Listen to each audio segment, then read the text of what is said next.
Hi everyone. Ruth has mentioned quite a bit about emotions and the brain and how they interact. And so now we're just going to focus a little bit about emotion regulation and what actually this is. As Ruth has mentioned, it is a very important set of skills that we develop over our lifetime, and it refers to the ability to notice and to manage our feelings so that they do not overwhelm us or so that they don't stop us from carrying out our everyday activities and routines. They are skills that we can learn and that we can teach to our children over time, and indeed as adults we are still learning emotion regulation and practicing it every day. It's never a skill that you just attain and that's it. It's always kind of a work in progress. So what it's not is, it is not the suppression or avoidance of emotions, and nor is it the elimination of unpleasant emotions. As Ruth has mentioned, we need these emotions to survive. They're an essential part of our survival. So rather, emotion regulation, it's the ability basically to roll with the emotional ups and downs of life, keep going and getting back on track every day, so that these big emotions don't stop our children from enjoying their everyday activities. So why is it important? What's the purpose of putting this time and effort into our children's emotion regulation abilities, and indeed our own? It influences almost all areas of functioning. How a child responds to the emotions that they have, it impacts the choices they make, how they behave on an everyday basis. It affects their social interactions, how they're going to get on at school. It impacts their relationships, their mental health and their physical health. And there's an abundance of research to show that people that are better able to regulate emotions will perform better in these different areas. And this diagram here, I think, illustrates again how emotion regulation and the development of these skills are interlinked in all of the areas of development. So that's an important kind of take-home message there. I think as parents, we spend so much time and effort in, our children's academic abilities, their social abilities, the play dates, the groups, the after school activities. We invest so much in the GAA camps, the soccer, gymnastics and everything. And yet, emotional development is such a big part of their lives. And I guess the support sometimes and the information sometimes is not there to help us to focus on that to the extent that we need to in order to support our children's development. Emotional regulation will impact, as I said, on all these different areas. So for example, in the physical domain, children that find it difficult to regulate feelings of sadness or anxiety, they can be physically impacted by having, for example, reduced immunity. Their sleep-wake cycle can be affected. They may have reduced appetite, increased appetite, weight loss or gain. And then in relation to cognitive development, children who are better able to regulate their emotions, they tend to have higher levels of feel-good or happy chemicals in their brain, like serotonin and dopamine, and other neurotransmitters that promote good attention and concentration, which then helps them academically at school.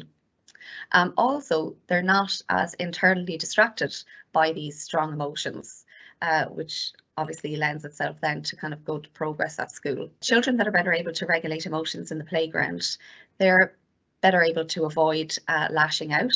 They're the children that maybe are able to walk away from the bully or the tease in the playground, and they then tend to have more positive social experiences. There's quite a lot of research happening on this at the moment, and just some interesting findings, kind of which I've alluded to already. I won't kind of spend too long on them, but as I've said, emotion regulation abilities positively impact relationships within and outside the home. They are a strong predictor of academic performance. They're linked with improved attention and problem-solving abilities. They're also, they show that there's a better performance on tasks that involve delayed gratification, inhibition and long-term goals. And that's quite an interesting one there, actually. Just so that part of the process involved in developing emotion regulations, or a skill that's essential to it, is that ability to notice the urge or the drive that an emotion causes, and to be able to then pause and often not act on that urge or drive and delay the acting until later, or even to don't act at all. And it's the same process then, it's the same skill that's involved in that skill of delayed gratification. So, oh, you know, I want that bar, but I'm gonna delay that urge or that drive and maybe respond later or not at all. And it's a similar skill that's involved when we develop emotion regulation abilities as well. So lots of benefits there, both for children and adults in terms of developing their emotion regulation abilities. Just to go back a bit to the biopsychosocial model that we had earlier, so some of the main factors that contribute to emotion regulation, Ruth has already gone into in detail. So what we want to focus on in this workshop is those factors that we can control, that I'm going to touch on now before the end of the presentation, is the parent factors. But yes, before we consider the factors that we can influence and that we can change, there's one very important factor actually that we need to understand and that we cannot change, which Ruth has mentioned earlier as well, and that is our child's developmental stage. It is important to know what to expect from our child in terms of their emotion regulation abilities at their different ages and stages. And it's a very common question that we get.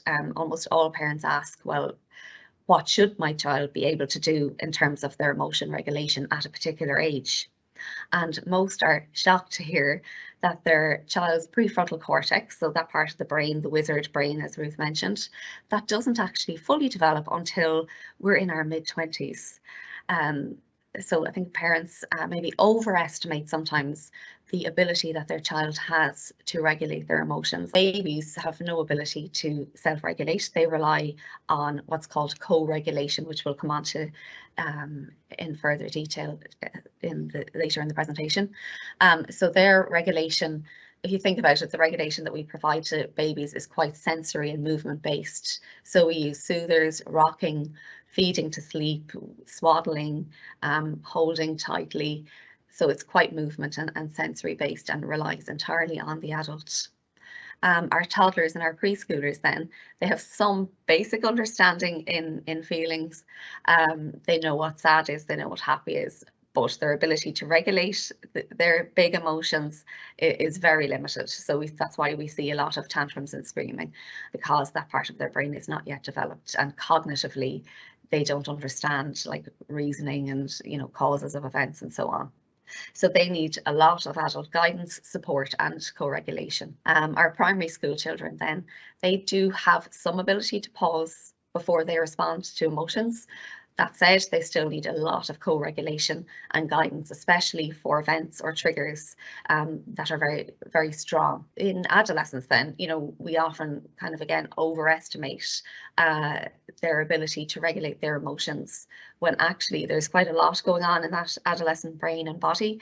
There's a lot of hormonal changes. There's a lot of other brain changes that are happening. The prefrontal cortex is developing a bit more, but they do still need some co-regulation. They need a lot of connection and support with their caregiver to help manage their big emotions and feelings. Children cannot just rely on learning emotion regulation. Bringing them to a workshop alone, that's not all they need. They need more than that. It needs to be developed in their relationships with their adults, and they need to experience co-regulation with an adult repeatedly over time before they can then self-regulate. When our child is in distress, when they go into the red zone, there is basically a chemical rush to the brain that causes neurochemical chaos really in their brains.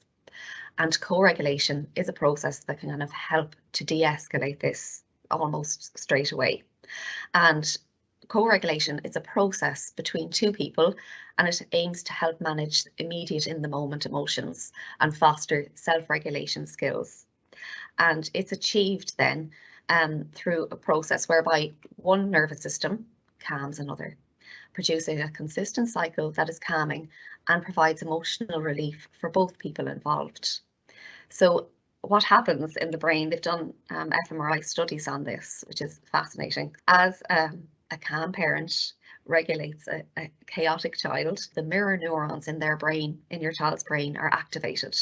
And this allows the child in the dysregulated state to literally mirror your calmness. And effectively, what you can do by this ongoing process of co-regulation is you can effectively rewire the brain over time, so that things that were once very triggering or set off alarms, that chemical chaos, no longer have the same effect and will happen less often. Just to explain a little bit more about what these mirror neurons are, they are neurons in the brain, and there's been multiple experiments to show how they work. The first picture is the monkey in a resting state and his mirror neuron is resting. Then the monkey reaches out and he grasps the ball and his mirror neuron is activated. Then we have a monkey in the last picture here observing somebody grasping a ball, and that same mirror neuron is activated even when he's not moving his hand.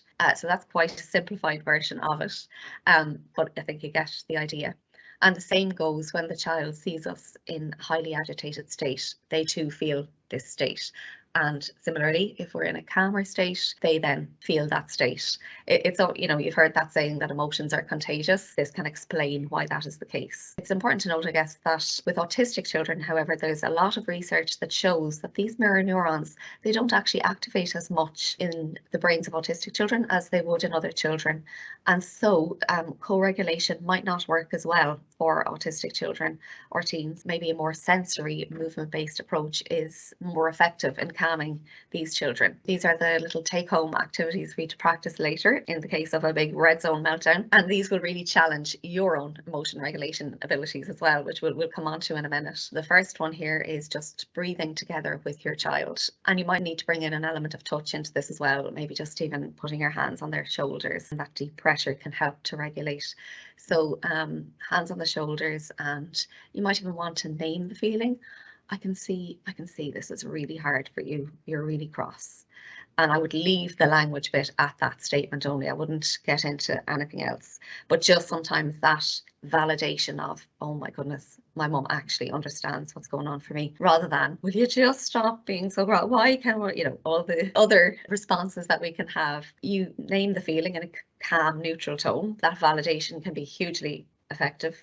Then we can breathe together with them if they're in that space. If they're too dysregulated, then obviously maybe just the shoulders or a hug is all that you're going to manage. Some body calming activities, which can include maybe just rubbing their back, their shoulders, their hair, rubbing their hands. All of that can be hugely soothing, particularly if they really can see that you're in a calm, regulated state as well.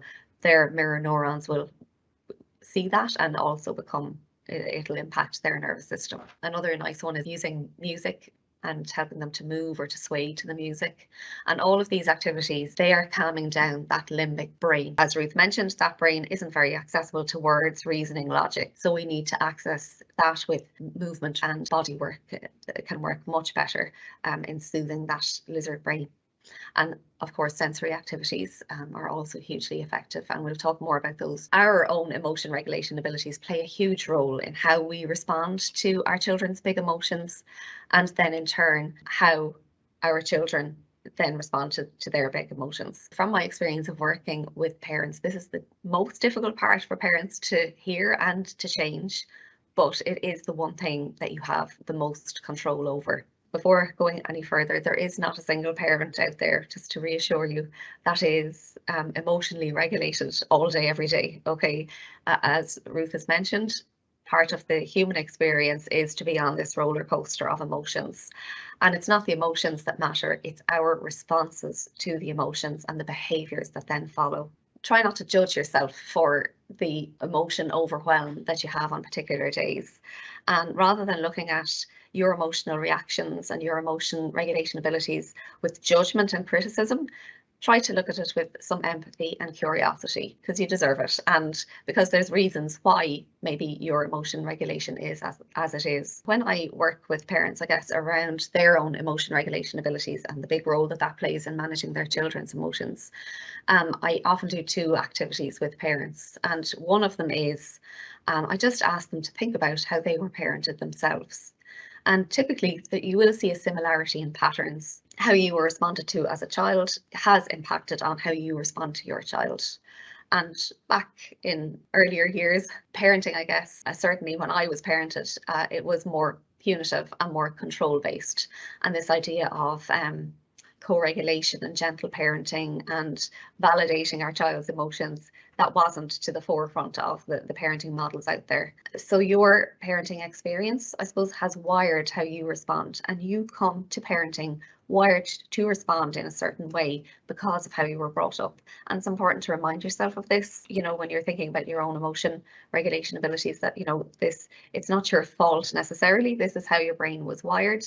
And thanks to neuroplasticity, we all know that we can rewire our brain to respond in different ways, no matter how old you are. There's actually research out there that has shown people in their 80s and 90s being able to rewire parts of their brain. So it does require work. You need to repeat, you know, a certain new way of responding in order to rewire these new pathways, but you can do it. Yeah, just even have a think about those questions. How were you parented? How did your parents respond when you showed big emotions? And are there patterns or behaviours that you do not want to repeat in your parenting? Another thing that impacts on our emotion regulation as parents is some of the core beliefs that we have about ourselves as a parent, okay? So we come to parenting with a set of beliefs as well. And in psychology, we talk about this idea of core beliefs. You might have heard of it if you're familiar with CBT. But basically, these core beliefs that we have about ourselves play a big role in how we act every day. For example, if one of my core beliefs is I'm not good enough, well, you know, that's going to show up in how I think, how I act, how I respond, how I behave every day. Things I do, the things I say. And similarly, the beliefs that we have as parents will show up when we are trying to manage our children's big emotions. And these core beliefs, by the way, they are formed kind of throughout our lives, really. Early experiences, you know, if you were constantly criticized as a child, maybe you have developed that core belief of, I have to do my best, I have to please everyone. And that then influences how you act throughout your life. This is just a little model here which shows you how core beliefs impact on how we think, feel and behave, and the rules and assumptions that we have. So just to put this into action a little bit in relation to parenting, if you have come into parenting with the belief of, I must be able to control my child, you might have some rules and assumptions such as, my child should stop crying when I tell them to, my child should not misbehave in public, my child must obey my rules. So then the thoughts, feelings and behaviours that you have when your child has a meltdown are, oh, my child is defiant, you know, it's a catastrophe almost. My child is out of control. I am a failure because I am not in control. I can't do this. You become angry, powerless. You're in a state of chaos. Your child is in the state of chaos, and you will not be able to calm them down.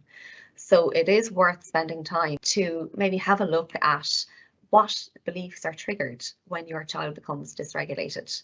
I've done this exercise myself, and it's actually been probably one of the most helpful things that I've done as a parent. And you'll notice all sorts of different thoughts and beliefs coming up. So some of the common ones that we come across are, this behaviour that my child is showing, it's because of me, it's my parenting, it's something that I am doing wrong, when really, as we've shown in that diagram earlier, there's about 50 other factors that are affecting your child. It's not just you. My child should have outgrown this by now. Again, another maybe faulty belief that we might have, especially if your child has a learning disability, or if your child is autistic or has other needs. No, they should not have outgrown this by now. It's actually appropriate for their brain to still behave in this way or respond in this way.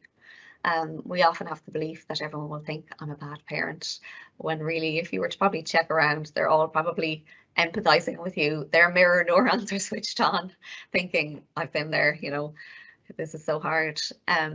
And then there's this belief that this does not happen in other families or to other parents. It does. Okay, it's part of life. Emotion dysregulation is a part of life. Quickly, I suppose, to summarize what we've spoken about today, we've talked a lot about emotions. What are they and why we need them, and why the approach that we need to take with our children is, it's not let's get rid of these big emotions. It's, wow, okay, let's notice them. What are they telling us? And how can we manage them in such a way as to help you to get on with your day? So we want to live with emotions rather than get rid of, because when we get into the get rid of approach, it actually just brings more problems. We've talked a good bit about the neurobiology, the wizard brain and the lizard brain, which hopefully gives you an understanding of, you know, what is happening inside the brain when your child is in that red zone tantrum state. We've also explained, why emotion regulation is so important, and how it influences so many different parts of our lives. Then we've mentioned the factors that affect emotion regulation,